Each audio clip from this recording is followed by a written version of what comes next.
সমসাময়িক বিষয়ের উপর পবিত্র কোরআন ও হাদিসের আলোকে আমাদের ধারাবাহিক আলোচনায় আজকে থাকছে রাষ্ট্রীয় সম্পদ হেফাজত করা।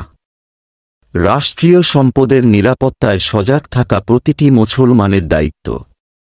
বিশেষ করে মুসলিম ভূখণ্ডের নিরাপত্তায় সজাগ থাকার ব্যাপারে হাদিসে বিশেষ ফজিলতের বর্ণনা করা হয়েছে।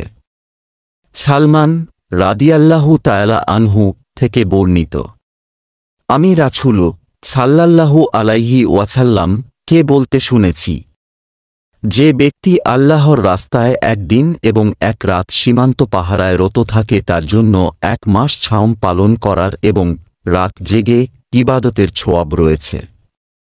সে ইন্তেকাল করলেও তার সেই আমল এর ছোয়াব জারি থাকবে, আর তাকে তার রিজিক বৃদ্ধি করা হবে। নাসাই হাদিস নম্বর 3168। বর্তমান তরুণ সমাজ যদি এই হাদিসের উপর আমল করার নিয়ত করে নেয়, তাহলে তারাও এই ছোয়াব পাবে ইনশাআল্লাহ। এখন শুনুন বিশৃঙ্খলা থেকে দূরে থাকা সম্পর্কে কোরআন হাদিস কি বলছে। সুনাগরিক কখনো কোনো বিশৃঙ্খলা সৃষ্টি করবে না। কেউ সৃষ্টি করতে চাইলে তাকেও কখনো সহযোগিতা করবে না, কারণ পবিত্র কোরআনে বিশৃঙ্খলাকে হত্যার চেয়েও বেশি গুরুতর পাপ হিসাবে আখ্যা দেওয়া হয়েছে।